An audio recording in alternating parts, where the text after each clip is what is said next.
Praise the Lord, praise the Lord, praise the Lord आज्ञा। praise the Lord।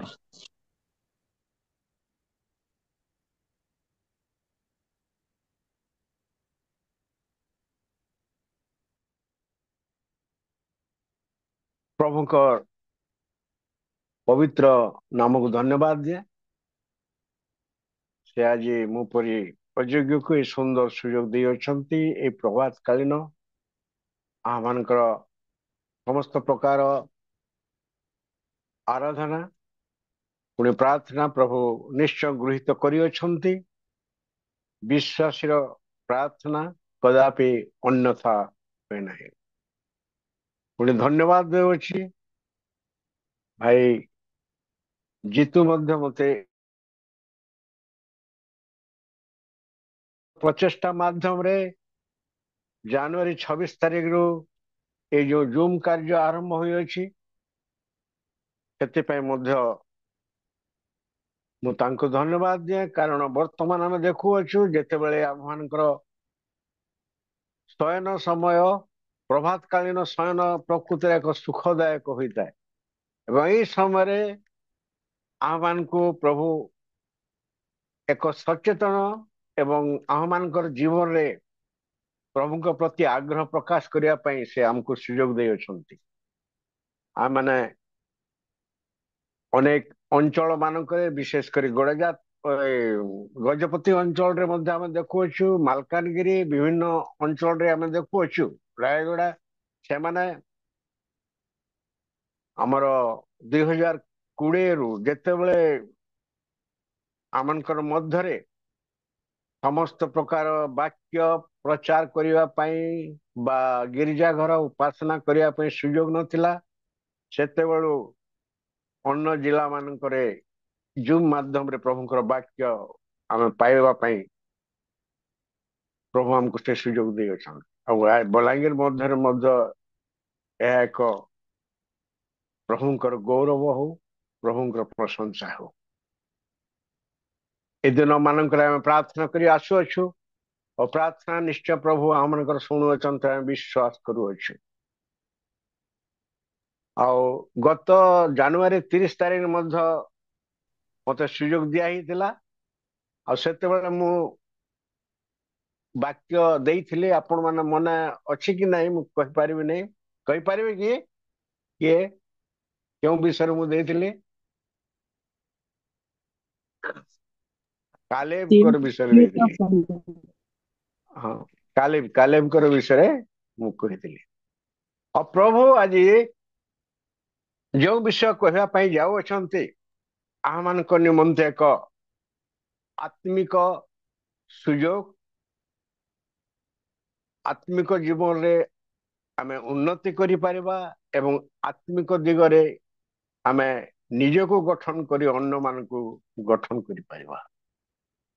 ଆଉ ଆଜିକାର ଯେଉଁ ପ୍ରାର୍ଥନା, ଇଣ୍ଟରସେସନ ପ୍ରେୟାର, ବିଭିନ୍ନ ପ୍ରାର୍ଥନା ବିଭିନ୍ନ ଉଦ୍ଦେଶ୍ୟରେ ଆମେ ମାନେ ଦେଖୁଅଛୁ, ପ୍ରାର୍ଥନା କରୁଅଛୁ। ଆଉ ଏ ପ୍ରାର୍ଥନା ମାଧ୍ୟମରେ ପ୍ରଭୁ ତାଙ୍କର ଦାସ ମାନଙ୍କୁ ସେ ଉତ୍ତର ଦିଅନ୍ତି।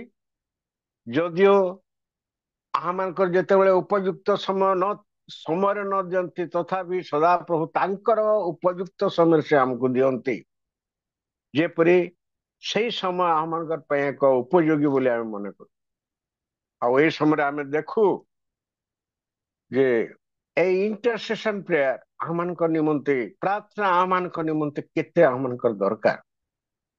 ଆଉ ଯଦି ଆମେ ବାକ୍ୟ ମଧ୍ୟକୁ ଯିବା, ଆଜି ଆଉ ଜଣେ ବ୍ୟକ୍ତିଙ୍କର ବାବଦରେ ମୁଁ କହିବା ପାଇଁ ଯାଏ, ପ୍ରାର୍ଥନା ଆମମାନଙ୍କ ନିମନ୍ତେ କେତେ ଉପକାରୀ, ପ୍ରଭୁ କେମିତି ଶୁଣନ୍ତି ଆଉ ଉତ୍ତର ଦିଅନ୍ତି, ଆଉ ତାହା ଆମମାନଙ୍କ ଜୀବନରେ କିପରି କାର୍ଯ୍ୟକାରୀ ହୁଏ।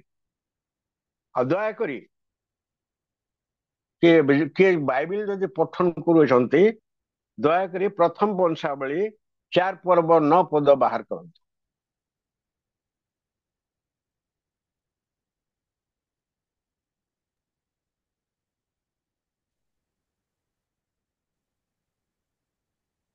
କି ପୁଣି ବାହାର କଲେ କି? ଯାଜୁ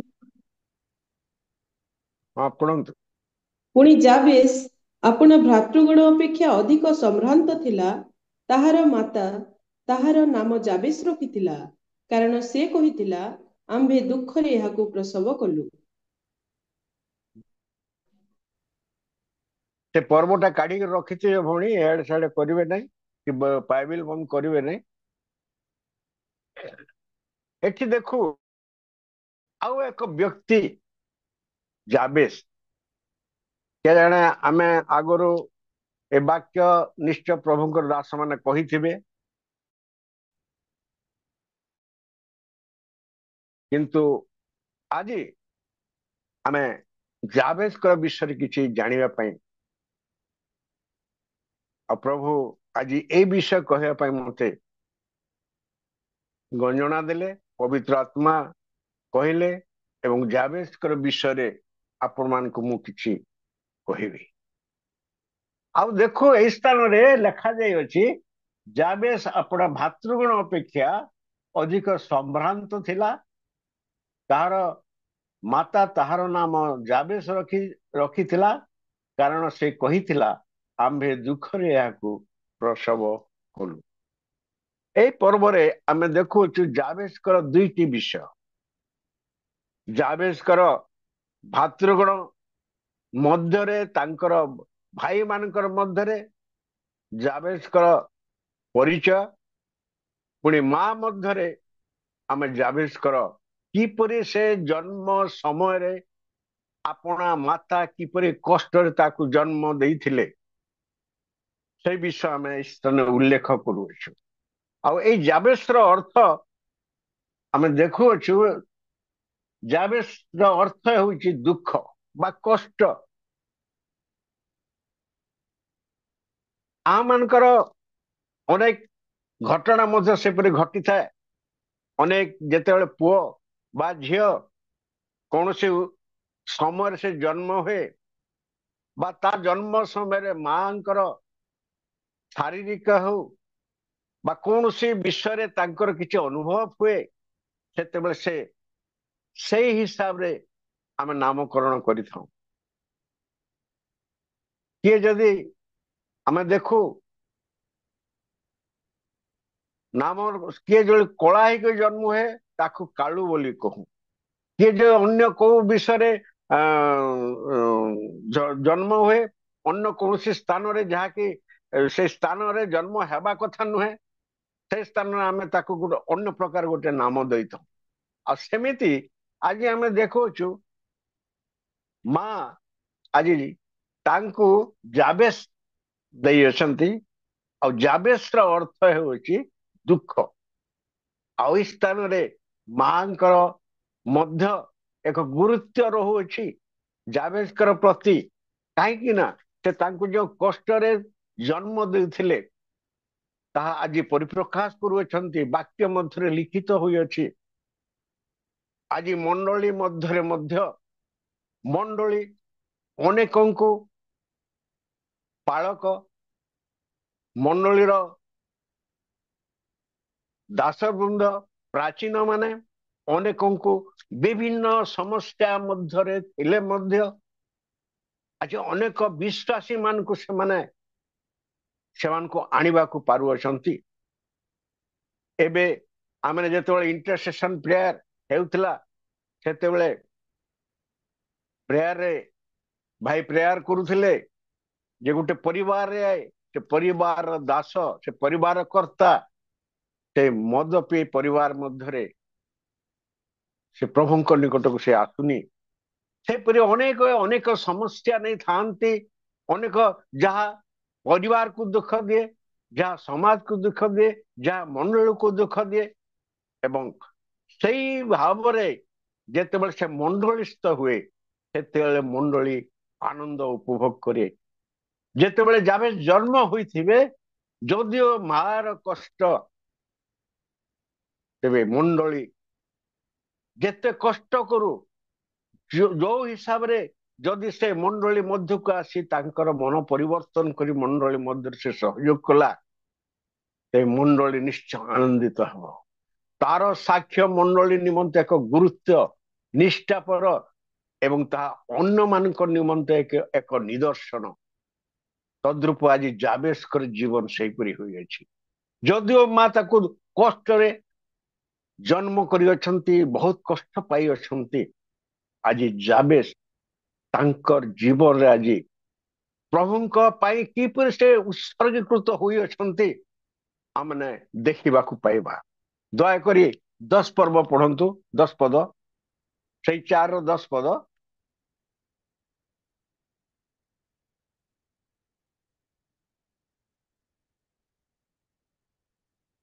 4 ର 10 ପଦ ପଢନ୍ତୁ। ମାତ୍ର ଏଇ ଜାବେସ ଇସ୍ରାଏଲର ପରମେଶ୍ୱରଙ୍କ ନିକଟରେ ପ୍ରାର୍ଥନା କରି କହିଲା, ଆହା, ଏହା ଯେପରି ଆମ୍ଭ ଦୁଃଖର କାରଣ ନ ହୁଏ, ଏଥିପାଇଁ ତୁମ୍ଭେ ଆମ୍ଭକୁ ନିତାନ୍ତ ଆଶୀର୍ବାଦ କର ଓ ଆମ୍ଭ ସୀମା ବୃଦ୍ଧି କର, ଓ ତୁମ୍ଭ ହସ୍ତ ଆମ୍ଭର ସହାୟ ହେଉ। ପୁଣି ତୁମ୍ଭେ ଆମ୍ଭକୁ ମନ୍ଦରୁ ରକ୍ଷା କର। ତହିଁରେ ପରମେଶ୍ୱର ତାହାର ନିବେଦିତ ବିଷୟ ତାହାକୁ ପ୍ରଦାନ କଲେ। ତହିଁରେ ପରମେଶ୍ୱର ତାହାର ନିବେଦିତ ବିଷୟ ତାହାକୁ ପ୍ରଦାନ କଲେ। ପ୍ରେଜ୍ ଦ ଲର୍ଡ, ପ୍ରେଜ୍ ଦ ଲର୍ଡ। ଆମେ ଦେଖୁ ଜାବେସଙ୍କର ଜୀବନ। ଜାବେସ ଏକ ସାଧାରଣ ବ୍ୟକ୍ତି। ସେ କୌଣସି ଜଣେ ଭବିଷ୍ୟତ ବକ୍ତା ନଥିଲେ ବା ସେ ଯାଜକ ନଥିଲେ, ସେ ଜଣେ ସାଧାରଣ ବ୍ୟକ୍ତି। ଆଉ ଏଇ 10 ପର୍ବରେ ଦେଖୁଅଛୁ ସେ ସ୍ଥାନରେ ସେ କଣ କରୁଅଛନ୍ତି। ତାଙ୍କର ସେ ଲେଖୁଅଛନ୍ତି, ମାତ୍ର ଏଇ ଜାବେସ ଇସ୍ରାଏଲ ପରମେଶ୍ୱରଙ୍କର ନିକଟରେ ପ୍ରାର୍ଥନା କରି କହିଲା, ଆହା, ଏହା ଯେପରି ଆମ୍ଭ ଦୁଃଖର କାରଣ ନ ହୁଏ, ଏଥିପାଇଁ ତୁମ୍ଭେ ଆମ୍ଭକୁ, ପ୍ରଥମରେ ସେ ପ୍ରାର୍ଥନା ପାଇଁ ଅନୁରୋଧ କରୁଅଛନ୍ତି କଣ? ନିତାନ୍ତ ଆଶୀର୍ବାଦ କରିବ, ଆମ୍ଭ ସୀମା ବୃଦ୍ଧି କର ଓ ତୁମ ହସ୍ତ ଆମର ସହାୟ ହଉ, ପୁଣି ତୁମ୍ଭେ ଆମ୍ଭକୁ ମନ୍ଦରୁ ରକ୍ଷା କର।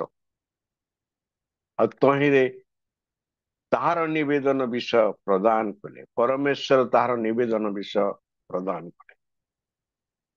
ସମସ୍ତ ସମସ୍ୟା ମଧ୍ୟରେ ସଦାପ୍ରଭୁଙ୍କ ଠାରେ ପ୍ରାର୍ଥନା କଲେ ସଦାପ୍ରଭୁ ନିଶ୍ଚୟ ଉପଯୁକ୍ତ ସମୟରେ ସେ ଶୁଣନ୍ତି।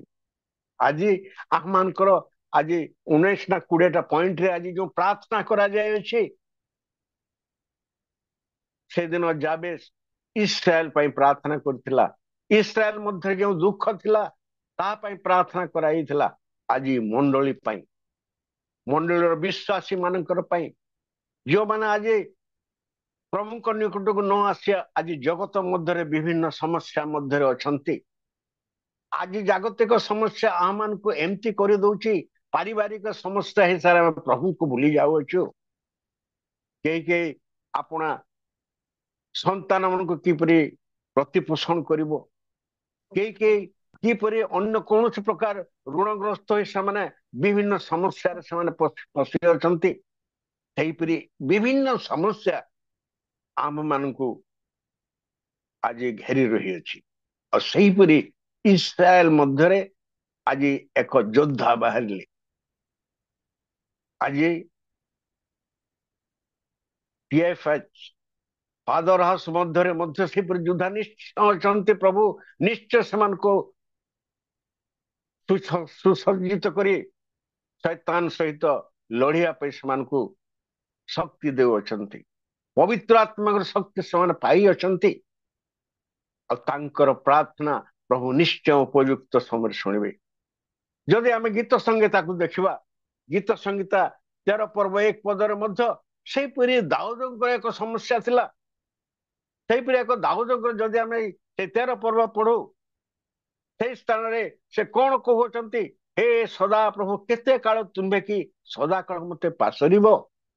ଆମମାନଙ୍କ ଦୁଃଖ ଏପରି ହୋଇଯାଏ, ଆମେ ଏପରି ସମସ୍ୟାରେ ଆମେ ପଡିଥାଉ, ଆମଙ୍କ ଜୀବନରେ ଏପରି ସମସ୍ୟା ଘେରି ଆସେ, ସେତେବେଳେ ଆମେ କଣ କହୁ? ପ୍ରଭୁ ନାହାନ୍ତି, ତମେ ପ୍ରଭୁ ଆମକୁ ପାଶୋରି ଦେଲ, ସମସ୍ତ ବିଷୟରେ ପ୍ରଭୁ ଆମର କିଛି ଶୁଣୁନାହୁଁ। ସେତେବେଳେ ଆମମାନଙ୍କ ଜୀବନରେ ନିରୁତ୍ସାହ ହୋଇଥାଏ। ଆମେ ପ୍ରଭୁଙ୍କଠୁ ଆମେ ଦୂରେଇ ଯିବା ପାଇଁ ଛି ବୋଲି ଆମେ କହିଥାଉ। ଆଉ ପ୍ରଭୁଙ୍କଠୁ ଅନେକ ଦୂରେଇ ମଧ୍ୟ ଯାଆନ୍ତି ସେ ସମସ୍ୟାକୁ ଦେଖି। କିନ୍ତୁ ଆମେ ଯଦି ସେଇ ଦାଉଦଙ୍କର ସମସ୍ୟାକୁ ଦେଖିବା, ଦାଉଦ କଣ କରୁଅଛନ୍ତି? ଦାଉଦଙ୍କର ଉତ୍ତର ସେଇ 13 ପର୍ବ 6 ପଦରେ ସେ ଦେଇଅଛନ୍ତି। ଆଉ ସେ କଣ କହୁଛନ୍ତି ଦାଉଦ? ମୁଁ ସଦା ପ୍ରଭୁଙ୍କ ଉଦ୍ଦେଶ୍ୟରେ ଗାନ କରିବି, କାରଣ ସେ ମୋହର ପ୍ରଚୁର ମଙ୍ଗଳ କରିଅଛନ୍ତି। ଆଜି ଦାଉଦ ତାଙ୍କର ଉତ୍ତର ପାଇଅଛନ୍ତି। ତାଙ୍କର ସେଇ ମଙ୍ଗଳଦାତା ପରମେଶ୍ୱର ତାଙ୍କର ସମସ୍ତ ମଙ୍ଗଳ ଦାନ ପ୍ରଦାନ କରିଅଛନ୍ତି। ଆଉ ପ୍ରଭୁ ତାଙ୍କୁ ଆଜି ସେ କହିଅଛନ୍ତି।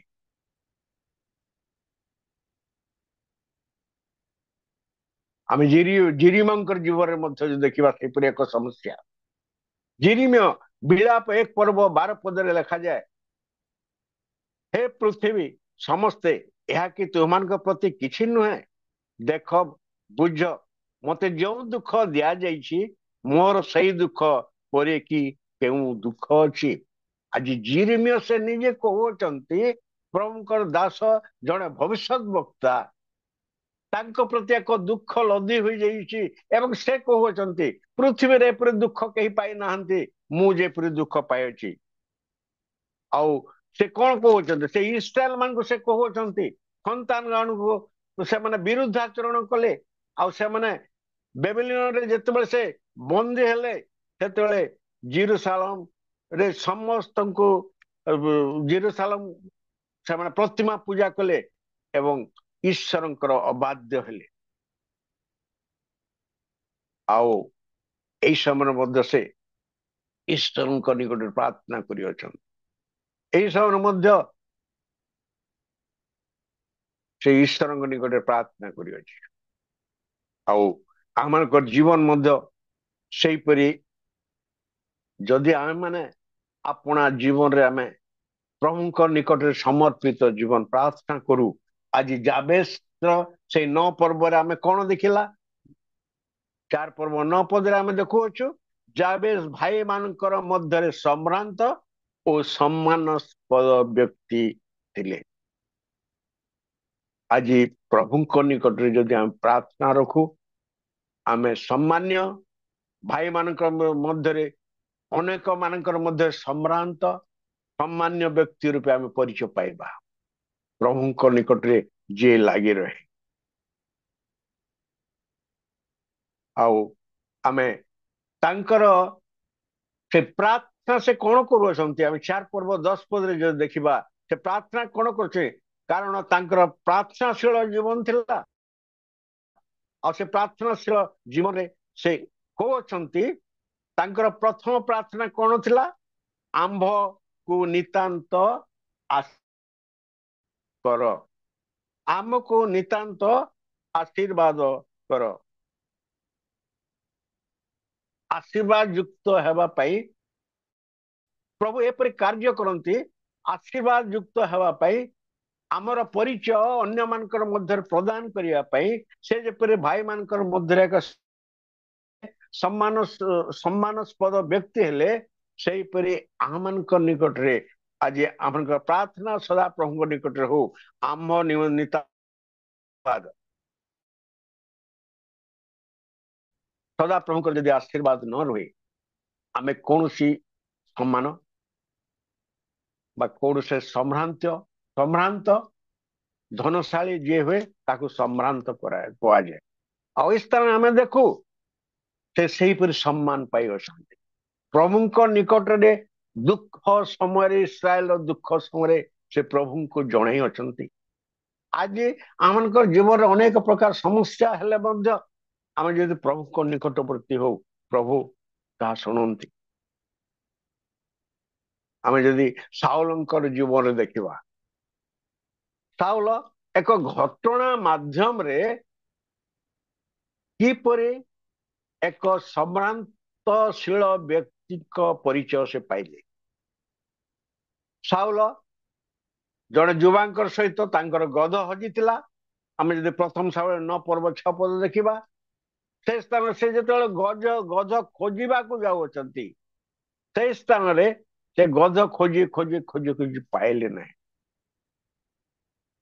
ଆଉ ଯେତେବେଳେ ପାଇଲେ ନାହିଁ, ସେଇ ଯୁବା ସେ କହୁଅଛନ୍ତି ଯେ ଏଇ ସ୍ଥାନରେ ଏଇ ପାଖରେ ନଗରରେ ପରମେଶ୍ୱର ଏକ ଲୋକ ଅଛି, ଆଉ ସେ ଲୋକ ହଉଛନ୍ତି ସାମୁଏଲ। କାହିଁକି ନା ଏଇ ସ୍ଥାନରେ ସାମୁଏଲଙ୍କର ପରିଚୟ ପ୍ରଭୁଙ୍କ ଲୋକ, ସମ୍ମାନସ୍ପଦ ଲୋକ ଏଇ ସ୍ଥାନରେ ପରିଚୟ ମିଳେ।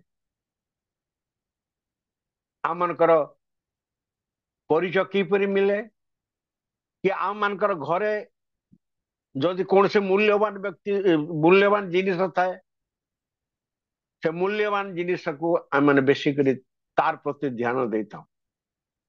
ଆଉ ଯଦି ଆମମାନଙ୍କର ମଧ୍ୟରେ କୌଣସି ପ୍ରକାର ମୂଲ୍ୟବାନ ବ୍ୟକ୍ତି ନଥାଏ, କୌଣସି ଜିନିଷ ନଥାଏ, ଆମେ ତା ପ୍ରତି ଧ୍ୟାନ ଦେଇନଥାଉ।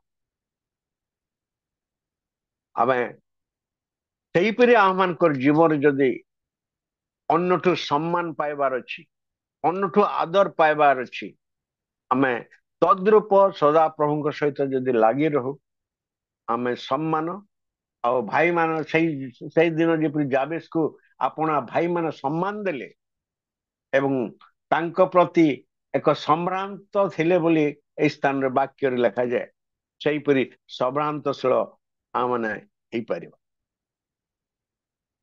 ଆଉ ଏଇ ସ୍ଥାନରେ କାରଣ ଜାବେସ ତାଙ୍କର ପ୍ରାର୍ଥନା ପାଇଁ ସମ୍ମାନ ଓ ଆଦରର ବ୍ୟକ୍ତି ଅନ୍ୟମାନଙ୍କର ପାଇଁ ଥିଲେ। ତାଙ୍କର ଯୋଉ ପ୍ରାର୍ଥନା ଗୁଣ ଆଜି ଆମମାନଙ୍କର ଜୀବନରେ ପ୍ରାର୍ଥନା କରିବା ପାଇଁ ଆମମାନଙ୍କର ସେଇ ଆଗ୍ରହ, ସେଇ ଶକ୍ତି, ସେଇ ପବିତ୍ର ଆତ୍ମା ପରମେଶ୍ୱରଙ୍କ ଠାରେ ସମର୍ପିତ ହୋଇ ଆମେ ସେଇ ତାଙ୍କର ଶକ୍ତି ପାଇପାରିବା ଏବଂ ଆମେ ଅନ୍ୟମାନଙ୍କର ସହିତ ଆମେ ଲାଗି ରହିପାରିବା, ଅନ୍ୟମାନଙ୍କ ସହିତ ପରିଚୟ ଦେଇପାରିବା। ଆଉ ଜାବେସଙ୍କର ଜୀବନରେ ଏପରି ଏକ ପରିଚୟ ହେଲା ଯେ ତାଙ୍କ ନାମରେ ଜାବେସ ନଗର ସ୍ଥାପିତ ହୋଇଅଛି। ଆମେ ସେ ପ୍ରଥମ ବଂଶାବଳୀ 2:55 ପଦ ଯଦି ଦେଖିବା, ସେ ସ୍ଥାନରେ ଲେଖାଯାଇଅଛି ଜାବେସ ନାମରେ ଏକ ସହର ମଧ୍ୟ ନାମିତ ହୋଇଅଛି। କାହିଁକି ନା ଆମେ ଦେଖୁ କୌଣସି ଏକ ବିଶିଷ୍ଟ ବ୍ୟକ୍ତି ନହେଲେ ଆମେ ତାର ନାମରେ କୌଣସି ପ୍ରକାର ନଗର, କୌଣସି ପ୍ରକାର ରାସ୍ତା ବା କୌଣସି ପ୍ରକାର ଆମେ ରଖିପାରୁନୁ। କୌଣସି ବିଶିଷ୍ଟତା ତାର ଗୁଣ ଥିବ, କିଛି ତାର ବିଶେଷତ୍ୱ ଥିବ, ଯାହା ପାଇଁ ତା ନାମରେ କୌଣସି ସହର ରହିପାରୁଛି। ଆଜି ସେ ଜାବେସଙ୍କର ନାମରେ ଆମେ ପ୍ରଥମ ବଂଶାବଳୀ 2:55 ଯଦି ଦେଖିବା, ସେ ସ୍ଥାନରେ ଜାବେସଙ୍କର ନାମରେ ଆଜି ଏକ ସହର ମଧ୍ୟ ସ୍ଥାପିତ ହୋଇଛି। ଆଉ ସେ ଯାହା କିଛି ପ୍ରାର୍ଥନା କରିଅଛନ୍ତି ତହିଁରେ ପରମେଶ୍ୱର ତାର ନିବେଦନ ବିଷୟ ତାହାକୁ ପ୍ରଦାନ କଲେ। ଆମେ ଶେଷରେ ଲେଖାଯାଏ ତାର ଯାହା ଯାହା ନିବେଦନ କରିଥିଲେ ସେ ପ୍ରଦାନ କଲେ। ଫିଲିପିଓ 4:6-7 ଯଦି ପଢିବା, ସେ ସ୍ଥାନରେ କଣ ଲେଖାଯାଏ? ଯେତେବେଳେ ଆମମାନଙ୍କର ଜୀବନରେ କୌଣସି ପ୍ରକାର ଦୁଃଖ, କୌଣସି ପ୍ରକାର ଚିନ୍ତା, କୌଣସି ପ୍ରକାର ବିଭିନ୍ନ ସମସ୍ୟା ମଧ୍ୟ ଆମେ ଗତି କରୁ, ସେ ସ୍ଥାନରେ କଣ ଲେଖାଯାଏ? ପ୍ରେରିତ ପାଉଲ ଫିଲିପିଓ ମଣ୍ଡଳୀକୁ ସେ ଲେଖିଅଛନ୍ତି, କୌଣସି ବିଷୟରେ ଚିନ୍ତିତ ହୁଅ ନାହିଁ, କିନ୍ତୁ ସମସ୍ତ ବିଷୟରେ ପ୍ରାର୍ଥନା ଓ ବିନତି ଦ୍ୱାରା ଧନ୍ୟବାଦ ସହ ତୁମମାନଙ୍କର ନିବେଦନ ସବୁ ଈଶ୍ୱରଙ୍କ ନିକଟରେ ଜଣାଅ। ତେବେ ସେଥିରେ ସମସ୍ତ ବୋଧର ଅଗମ୍ୟ ଯେ ଈଶ୍ୱରଙ୍କର ଶାନ୍ତି ତା ତୁମମାନଙ୍କର ହୃଦୟ ଓ ମନକୁ ଖ୍ରୀଷ୍ଟ ଯୀଶୁଙ୍କ ସହଭାଗିତାରେ ସୁରକ୍ଷା କରି ରଖିବ। ଆମମାନଙ୍କର ଜୀବନ କିପରି ହେବା ଦରକାର? ଖ୍ରୀଷ୍ଟ ଯୀଶୁଙ୍କର ସହଭାଗିତା, ପ୍ରଭୁଙ୍କ ଲୋକମାନଙ୍କର ସହଭାଗିତାରେ, ପ୍ରଭୁଙ୍କର ସମ୍ପର୍କ ଯଦି ଆମେ ସମସ୍ତ ବିଷୟ ଆସିବା, ସେ ଆମର ସମସ୍ତ ବିଷୟ ସେ ହରଣ କରିବେ। ଆଉ ସେ ଆମକୁ ଯୋଉ ଆଶ୍ୱାସନା ଦେଇଅଛନ୍ତି, କୌଣସି ବିଷୟରେ ଚିନ୍ତା କର ନାହିଁ। ପ୍ରଥମ ପିତର 3:7 ମଧ୍ୟ ସେପରି ଲେଖାଯାଏ, ସେଇ ପ୍ରକାରେ ହେ ସ୍ୱାମୀ ମାନେ ତୁମମାନଙ୍କ ପ୍ରାର୍ଥନା ଯେପରି ବାଧା ନ ଜନ୍ମେ, ଏଥି ନିମନ୍ତେ ସ୍ତ୍ରୀମାନଙ୍କ ଅପେକ୍ଷାକୃତ ଦୁର୍ବଳା ପାତ୍ରୀ ଓ ଆପଣା ସହିତ ଜୀବନ ରୂପ ଅନୁଗ୍ରହ ଦାନର ସହକାରିଣୀ ଜାଣି ସେମାନଙ୍କୁ ସମାଦର କର, ପୁଣି ଜ୍ଞାନରେ ସେମାନଙ୍କ ସହିତ ବାସ କର। ଏହା ଏକ ପାରିବାରିକ ସଂଗଠନ। ମୁଁ ଏଇ ପଦ ଆଣିବାର ମାନେ ପରିବାରର ସୁଗଠନ। ଯେତେବେଳେ ପୁରୁଷ ସ୍ତ୍ରୀର ସହିତ ସୁସମ୍ପର୍କ ରହିଥାଏ, କୌଣସି ପ୍ରକାର ବାଧା ଯେପରି ପ୍ରାର୍ଥନାରେ ନ ଜନ୍ମିବ, ସେଇ ସ୍ଥାନରେ ପରିବାର ମଧ୍ୟରେ ପୁରୁଷ ଆଉ ସ୍ତ୍ରୀ ମଧ୍ୟରେ କିପରି ଏକ ପ୍ରେମର ସାମଞ୍ଜସ୍ୟ, ଆଉ ଆମ ମାନଙ୍କର ମଧ୍ୟରେ ପୁରୁଷ ସହିତ ସ୍ତ୍ରୀ, ସ୍ତ୍ରୀ ସହିତ ପୁରୁଷର ସମ୍ପର୍କ ଠିକ ନାହିଁ, ଆଉ ଆମେ ସ୍ୱାମୀ ପାଇଁ ପ୍ରାର୍ଥନା କରିବା କି ସ୍ୱାମୀ ସ୍ତ୍ରୀ ପାଇଁ ପ୍ରାର୍ଥନା କରିବ, ତାର ମୂଲ୍ୟ ନାହିଁ। ଯେଉଁ ସ୍ଥାନରେ ପ୍ରେମ ନାହିଁ, ସେଇ ସ୍ଥାନରେ ପ୍ରଭୁଙ୍କର ଆଶୀର୍ବାଦ ନାହିଁ। ଆଜି ପରିବାର ଗଠନ ପାଇଁ ପୁରୁଷ ଆଉ ସ୍ତ୍ରୀ ମଧ୍ୟରେ ସାମଞ୍ଜସ୍ୟ ଏଥି ନିମନ୍ତେ ସ୍ତ୍ରୀ ମାନଙ୍କୁ ଅପେକ୍ଷାକୃତ ଦୁର୍ବଳା ପାତ୍ରୀ ଓ ଆପଣା ସହିତ ଜୀବନ ରୂପ ଅନୁଗ୍ରହ ଦାନର ସହକାରିଣୀ ଜାଣି, ଜୀବନ ରୂପର ସହକାରିଣୀ ଜାଣି ଆମମାନଙ୍କର ଜୀବନରେ ସମସ୍ତେ ପରିପୂରକ, ପୁରୁଷ ହେଉ ବା ସ୍ତ୍ରୀ ହେଉ, ସ୍ତ୍ରୀ ହେଉ ବା ପୁରୁଷ ହେଉ, ଆମମାନଙ୍କର ମଧ୍ୟରେ ପରିବାର ମଧ୍ୟରେ ଯଦି ଆମେ ପ୍ରାର୍ଥନା ରଖିବା, ପ୍ରାର୍ଥନାଶୀଳ ଜୀବନ କାଟିବା, ସେହି ପରିବାର ମଧ୍ୟରେ ପ୍ରଭୁ ଆଶୀର୍ବାଦ କରନ୍ତି, ସେ ପରିବାରକୁ ଆଶୀର୍ବାଦ କରନ୍ତି। ଆଉ ଦ୍ୱିତୀୟ ତିମୋଥୀ 1:14 ମଧ୍ୟ ଲେଖାଯାଏ, ତୁମେ ହସ୍ତରେ ସମର୍ପିତ ଯେଉଁ ଉତ୍ତମ ବିଷୟ, ତାହା ଆମମାନଙ୍କ ଠାରେ ବାସ କରୁଥିବା ପବିତ୍ର ଆତ୍ମାଙ୍କ ଦ୍ୱାରା ସୁରକ୍ଷା କର। ଯାହା ପ୍ରଭୁ ଆମକୁ ଉତ୍ତମ ବିଷୟ ଦେଇଅଛନ୍ତି, ସମର୍ପିତ କରିଅଛନ୍ତି। ଆଜି ପରିବାର ଆମମାନଙ୍କର ବିଷୟରେ ପୁରୁଷ ସ୍ତ୍ରୀ ରୂପେ ସେ ଆମମାନଙ୍କୁ ସମର୍ପିତ କରିଅଛନ୍ତି। ଆଉ ସେଇ ଯେଉଁ ଉତ୍ତମ ବିଷୟ, ତାହା ଆମମାନଙ୍କ ଠାରେ ବାସ କରୁଥିବା ଯେଉଁ ପବିତ୍ର ଆତ୍ମା, ଆମେ ତାଙ୍କୁ କିପରି ସୁରକ୍ଷା କରିବା, ଆମେ ସେଥିପାଇଁ ଆମମାନଙ୍କ ନିମନ୍ତେ ଆତ୍ମିକ ଜୀବନରେ କିପରି ବଢିବ ପରିବାର, ତାହା ଆଜି ଏହି ସ୍ଥାନରେ ଆମେ ଦେଖିବାକୁ ପାଉଛୁ। କାହିଁକି ନା ଆମେ ଦେଖୁ ପୃଥିବୀରେ ତୁମମାନଙ୍କର ମଧ୍ୟ 2 ଜଣ ଯେକୌଣସି ବିଷୟରେ ଏକମାନ ହୋଇ ଯାହା କିଛି ମାଗିବ, ତାହା ମୋହର ସ୍ୱର୍ଗସ୍ଥ ପିତାଙ୍କର କର୍ତ୍ତବ୍ୟ ସେମାନଙ୍କ ପ୍ରତି ଘଟିବ। ସ୍ୱର୍ଗସ୍ଥ ପିତା ପ୍ରତିଜ୍ଞା କରିଅଛନ୍ତି, ଯଦି ଆମେ ଏକମନ ହୋଇ ଆମେ ପ୍ରଭୁକୁ ଯାହା କିଛି ମାନୁ, ପ୍ରଭୁ ନିଶ୍ଚୟ ତାହା ଦେବେ, ନିଶ୍ଚୟ ତାହା କିଛି ଦେବେ। ଆଉ ପ୍ରଭୁ ସେ ବିଷୟ ଶୁଣନ୍ତି, ଆଉ ପ୍ରଭୁ ଆମମାନଙ୍କୁ କଥା କୁହନ୍ତି, ପ୍ରଭୁ ସେ ବିଷୟ ଶୁଣନ୍ତି। ଯିରିମିୟ 32:1-2 ମଧ୍ୟ ସେପରି ଆମେ ଯଦି ପଢିବା, ଏ ସ୍ଥାନରେ ମଧ୍ୟ ଯିରିମିୟଙ୍କ ପ୍ରତି ଏକ ବାକ୍ୟ ସଦାପ୍ରଭୁଙ୍କ ନିକଟରୁ ଉପସ୍ଥିତ ହେଲା। ଯେତେବେଳେ ବାବିଲର ରାଜା ସୈନ୍ୟଗଣ ଜେରୁସାଲେମ ଅବରୋଧ କଲେ, ପୁଣି ଯିରିମିୟ ଭବିଷ୍ୟତ ବକ୍ତା ଜିହୁଦାର ରାଜଗୃହରେ ପ୍ରହରୀ ପ୍ରାଙ୍ଗଣରେ ବନ୍ଦୀ ରୂପେ ସେ ଥିଲେ, ସେତେବେଳେ ସଦାପ୍ରଭୁଙ୍କର ବାକ୍ୟ ଉପସ୍ଥିତ ହେଲା। ଆମମାନଙ୍କ ବିଭିନ୍ନ ଅବସ୍ଥା ମଧ୍ୟରେ ପ୍ରଭୁ ଆମକୁ କଥା କହନ୍ତି, ବିଭିନ୍ନ ସମସ୍ୟା ମଧ୍ୟରେ ପ୍ରଭୁ ଆମକୁ କଥା କହନ୍ତି। ଆଉ ସେତେବେଳେ ପ୍ରଭୁ କଣ କହୁଅଛନ୍ତି ଯିରିମିୟଙ୍କୁ, ଦେଖ ଆମ୍ଭେ ସଦାପ୍ରଭୁ ସମସ୍ତ ମର୍ତ୍ତ୍ୟର ପରମେଶ୍ୱର, ଆମ୍ଭର ଅସାଧ୍ୟ କି କିଛି ଅଛି। ସଦାପ୍ରଭୁ ତାଙ୍କୁ କହୁଛନ୍ତି, ମୁଁ କଣ ଅସାଧ୍ୟ ଆମର କିଛି ନାହିଁ, ଆମେ ସମସ୍ତ ବିଷୟ ତୁମର ସାଧ୍ୟ କରିବା, ସମସ୍ତ ବିଷୟରେ ସାଧ୍ୟ କରିବା। କିନ୍ତୁ କଣ କରିବା, ଆମେ ଦେଖିବା ଯିରିମିୟ 33:3, ଯାହାକି ଆମମାନଙ୍କର ସଦାପ୍ରଭୁଙ୍କ ନିକଟରେ ଆମେ ମୋବାଇଲ ନମ୍ବର ବୋଲି କହିଥାଉ। ଯିରିମିୟ 3:3 ଆମ୍ଭ ନିକଟରେ ପ୍ରାର୍ଥନା କର, ତହିଁରେ ଆମ୍ଭେ ତୁମକୁ ଉତ୍ତର ଦେବା, ପୁଣି ତୁମର ଅଜ୍ଞାତ ମହତ ଓ ଦୁଷ୍କର ବିଷୟମାନ ତୁମକୁ ଦେଖେଇବା। ଏହା ପ୍ରଭୁ ଆମମାନଙ୍କୁ ପ୍ରତିଜ୍ଞା କରିଅଛନ୍ତି। ପ୍ରାର୍ଥନା, ଆମ ନିକଟରେ ପ୍ରାର୍ଥନା କର, ଆମେ ତମକୁ ଦୁଷ୍କର ବିଷୟ ଦେଖେଇବା, ଅଜ୍ଞାତ ଯାହା ଆମେ ଜାଣିନୁ, এই বিষୟ ମାନେ ପ୍ରଭୁ ଦେଖାନ୍ତି। ଆମେ ଜାଣିନୁ ଆମର ଭବିଷ୍ୟତ କଣ ହେବ। ବିଶ୍ୱାସ ପ୍ରତ୍ୟାଶିତ ବିଶ୍ୱର ମୂଳଭୂମି ବିଶ୍ୱାସ ସହିତ ଯଦି ଆମେ ପ୍ରାର୍ଥନା କରୁ ଆଉ ପ୍ରଭୁକୁ ଯଦି ଡାକୁ, ପ୍ରଭୁ ସେଇ ଶୁଣିବାର ପରମେଶ୍ୱର ଅଟନ୍ତି। ପ୍ରଭୁ ସେ ଶୁଣିବାର ପରମେଶ୍ୱର ଅଛନ୍ତି, ଯିଏକି ଯାକୋବର ପରମେଶ୍ୱର। ଆଉ ଯାକୋବକୁ ସେ କଣ କରୁଅଛନ୍ତି?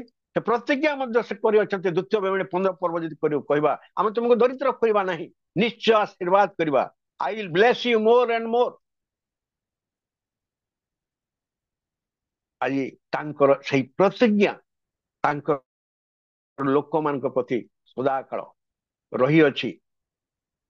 କେବଳ ଅବ୍ରାହମ, ଯାକୋବ, ଇସାକକୁ ପ୍ରତିଜ୍ଞା କରୁଥିଲେ ନାହିଁ, ସେ ଆମକୁ ମଧ୍ୟ ସେ ପ୍ରତିଜ୍ଞା କରିଅଛନ୍ତି। ଆମେ ଆମମାନଙ୍କର ଜୀବନରେ ଯେ ପ୍ରାର୍ଥନାଶୀଳ ଜୀବନ ହୁଏ ଆମେ ପାଇବାକୁ ପାରିବା। ସେ କଣ କହୁଛନ୍ତି ଆଜି ପ୍ରଥମ ଆମେ ତାଙ୍କର କହିବା, ଯେପରି ଆମର ଦୁଃଖ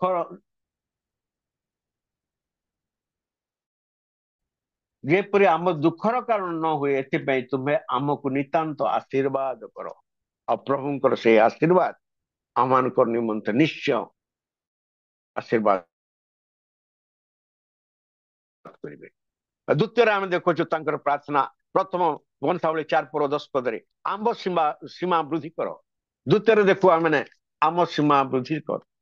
ଯାତ୍ରା 34 ପର୍ବ 24 ପଦରେ ଲେଖାଯାଏ, କାରଣ ଆମ୍ଭେ ତୁମ୍ଭ ସମ୍ମୁଖରେ ଅନ୍ୟ ଦେଶୀୟ ଲୋକମାନଙ୍କୁ ଦୂର କରିବା ଓ ତୁମ୍ଭର ସୀମା ବିସ୍ତାର କରିବା।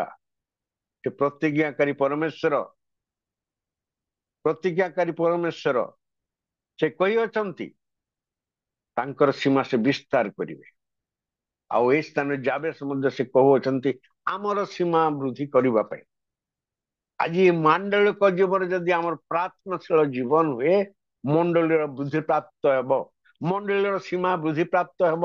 ମଣ୍ଡଳୀ ମଧ୍ୟରେ ଆତ୍ମିକ ମନା ବିଶ୍ୱାସୀ, ଆତ୍ମିକ ମନା ପରିବାର, ଆତ୍ମିକ ଦିଗରେ ଗତି କରିବାର ବିଭିନ୍ନ ପ୍ରଭୁଙ୍କର ଦାନ, ଆତ୍ମିକ ଦାନ ଯଦି ସେଇ ସ୍ଥାନରେ ଅଛି, ଆତ୍ମିକ ସୀମା ବୃଦ୍ଧି ପ୍ରାପ୍ତ ହୁଏ, ଆତ୍ମିକ ସୀମା ବୃଦ୍ଧି ପ୍ରାପ୍ତ ହୁଏ।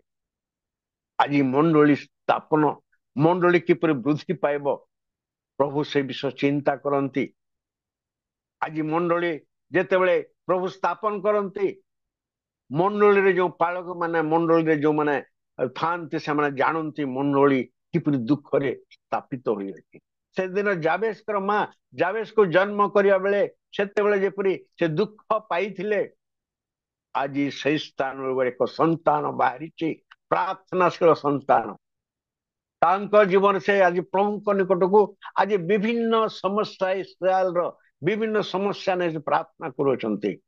ଆଜି ମଣ୍ଡଳୀ ମଧ୍ୟରେ ମଧ୍ୟ ସେହିପରି ସମସ୍ୟା ବିଭିନ୍ନ ପରିବାର ମଧ୍ୟରେ, ବ୍ୟକ୍ତିଗତ ଜୀବନରେ, ଦେଶ ମଧ୍ୟରେ, ଆପଣା ଗ୍ରାମ ମଧ୍ୟରେ ଯାହା କିଛି ସମସ୍ୟା ଅଛି, ଆମେ ଯଦି ପ୍ରାର୍ଥନା କରୁ, ପ୍ରଭୁ ନିଶ୍ଚୟ ଶୁଣିବେ ଆଉ ତାଙ୍କର ସୀମା ସେ ବୃଦ୍ଧି କରିବେ। ସେ କହୁଅଛନ୍ତି ଅନ୍ୟ ଦେଶୀୟ ଲୋକମାନଙ୍କୁ ଦୂର କରିବା, ଅନ୍ୟ ଦେଶୀୟ ଲୋକମାନଙ୍କୁ ଦୂର କରିବା।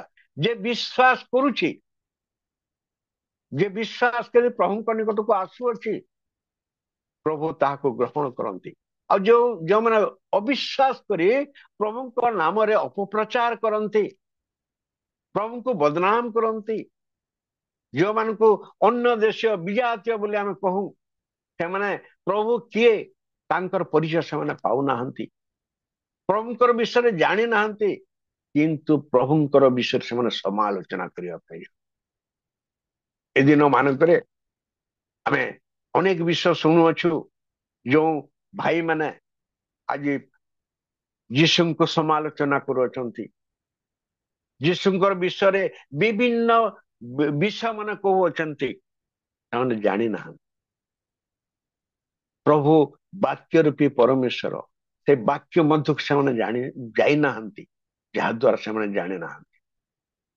ଯୀଶୁଙ୍କର ମା ଠୁ ଆରମ୍ଭ କରି ଯୀଶୁଙ୍କର ଜନ୍ମ ଠୁ ଆରମ୍ଭ କରି ଯୀଶୁଙ୍କର କ୍ରୁଶାପିତ ପର୍ଯ୍ୟନ୍ତ ମରଣ ପର୍ଯ୍ୟନ୍ତ ଆଜି ସେମାନେ ଥଟ୍ଟା ପରିହାସ କରି କହୁଅଛନ୍ତି। ଆଜି ସେମାନଙ୍କ ନିମନ୍ତେ ପ୍ରାର୍ଥନା କରିବା। ସେମାନଙ୍କ ସହିତ ମୁଖ ଆମେ ଖୋଲିବାର ଦରକାର ନାହିଁ, ସେମାନଙ୍କ ସହିତ ପ୍ରାର୍ଥନା କରିବା। ଯେତେବେଳେ 2008 ଦଙ୍ଗା ହେଲା, ସେତେବେଳେ ଜଣେ ବ୍ୟକ୍ତି ବର୍ତ୍ତମାନ ଏକ ବିଶିଷ୍ଟ ପ୍ରଭୁଙ୍କର ଦାସ ରୂପେ ସେ ପ୍ରଚାର କରୁଅଛନ୍ତି। ତାଙ୍କର ମୁଁ ସାକ୍ଷ୍ୟ ଶୁଣିଲି ୟୁଟ୍ୟୁବରେ, ସେ ସମସ୍ତ ବିଷୟ ସେ କହିଲେ। ଯେତେବେଳେ ଦଙ୍ଗା ହେଲା, ଯେତେବେଳେ ସେଇ ତାକୁ ମାରିଦେଲେ,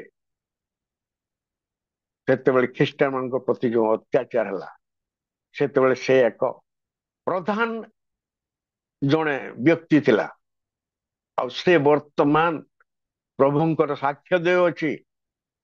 ସେ କହୁଥିଲା, ମୁଁ ଆଶ୍ଚର୍ଯ୍ୟ ହେଲି, ଏ 2008 ପରେ ପରେ ପ୍ରଭୁ ତାଙ୍କୁ ଏପରି ଧରିଲେ, ଏପରି କାର୍ଯ୍ୟ କଲେ। ସେ 2010 ନା 11ରୁ ସେ ପ୍ରଭୁଙ୍କ ନିକଟବର୍ତ୍ତୀ, ପ୍ରଭୁ ଏପରି ସମସ୍ୟାରେ ତାକୁ ପକାଇଲେ ଯେ ସେ ନିଶ୍ଚୟ ପ୍ରଭୁଙ୍କ ନିକଟବର୍ତ୍ତୀ ହେଲା।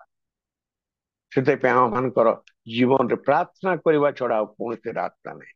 କାହା ସହିତ ଆମେ ବାକ୍ୟରେ ବା ଶାରୀରିକ କୌଣସି ପ୍ରକାର ବଳରେ ଏପରି ଆମେ କରିବାର ଦରକାର ନାହିଁ। ଆମର ଯୁଦ୍ଧ, ଆମର ଅସ୍ତ୍ର ହେଉଛି ସେ ପ୍ରାର୍ଥନା। ଆଉ ଯଦି ଆମେ ସେମାନଙ୍କ ନିମନ୍ତେ ପ୍ରାର୍ଥନା କରିବା, ନିଶ୍ଚୟ ପ୍ରଭୁ ତାକୁ ଦିନେ ନା ଦିନେ ଧରିବେ। ଏହା ଆମମାନଙ୍କର ବିଶ୍ୱାସ। କାହିଁକି ନା ସେ ପ୍ରତିଜ୍ଞା କରିଅଛନ୍ତି। ଯେଉଁ ସାଉଲକୁ ପାଉଲ କଲେ, ଯିଏକି ପ୍ରଭୁଙ୍କର ବିରୁଦ୍ଧରେ ସେ ଯାଉଥିଲା, ଯିଏକି ସମାଜ ଗୃହ ମଧ୍ୟରେ ପ୍ରଭୁଙ୍କର ଦାସ ମାନଙ୍କୁ ନିତାନ୍ତ ତାଡନା ଦଉଥିଲା, ମାରୁଥିଲା, ବିଭିନ୍ନ ଇଏ କରୁଥିଲା, ସେତେବେଳେ ତାକୁ ମଧ୍ୟ ପ୍ରଭୁ ଧରିଲେ। ଆଉ ଆଜିକାଲିକା ଏମାନେ କିଏ? ଆଜି ସେମାନେ ମଧ୍ୟ ପ୍ରଭୁ ଧରିବେ। ଖ୍ରୀଷ୍ଟିଆନ ବିଶ୍ୱାସରେ ଚାଲେ। ଆଉ ସେଇ ବିଶ୍ୱାସର ପ୍ରାର୍ଥନା, ଆଉ ବିଶ୍ୱାସର ପ୍ରାର୍ଥନା ପ୍ରଭୁ ଶୁଣନ୍ତି। ଆଉ ଯେତେବେଳେ ଆମେ ଦେଖୁ ଜିରିମା ଏପରି ଦୁଃଖ ସମୟରେ ସେ ପ୍ରାର୍ଥନା କରୁଥିଲେ ଯେ ଜେରୁସାଲେମ ଏକାକିନୀ ହେଇଗଲା। ସେଇ ସ୍ଥାନରେ ବାକ୍ୟରେ ଲେଖାଯାଏ, ଯିଶା 54 ପର୍ବରେ ଲେଖାଯାଏ ଯେ ଯେତେବେଳେ ବନ୍ଦୀ ରୂପେ ସେମାନେ ଥିଲେ, ସେ ସ୍ଥାନରେ ଜେରୁସାଲେମକୁ ବନ୍ଧ୍ୟା ବୋଲି କୁହାଯାଏ। ସମସ୍ତ ଜେରୁସାଲେମ ବାସୀକୁ ବେବିଲୋନୀୟ ମାନେ ବନ୍ଦୀ କରି ନେଇଗଲେ। ସେ ସ୍ଥାନରେ ଜେରୁସାଲେମକୁ ବନ୍ଧ୍ୟା କରିକି ଦିଆହଉଛି। ଆଉ ସେ ସ୍ଥାନରେ କଣ ଲେଖାଯାଉଛି? ଆଗ ବନ୍ଧେ ଅପ୍ରସ୍ତୁତେ ତୁମେ ଗାନ କର, ଆଗ ଗର୍ଭବ୍ୟଧା ରହିତେ ତୁମେ ଉଚ୍ଚ ସ୍ୱରରେ ଗାନ କର। କାରଣ ସଦାପ୍ରଭୁ କହନ୍ତି, ବିବାହିତା ଭାର୍ଯ୍ୟାର ସନ୍ତାନ ଅପେକ୍ଷା ଅନାଥର ସନ୍ତାନ ଅଧିକ।